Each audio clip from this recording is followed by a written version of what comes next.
Hello. In this tutorial I am gonna show you how to use fill pattern feature in Photoshop. First select subject to make pattern.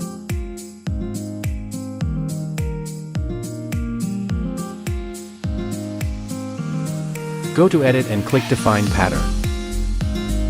Name pattern.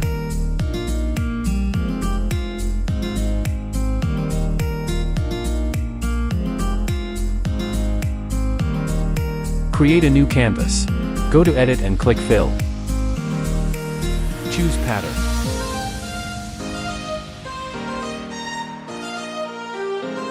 Check script. Select your pattern. And click OK. Do these settings according to your canvas size.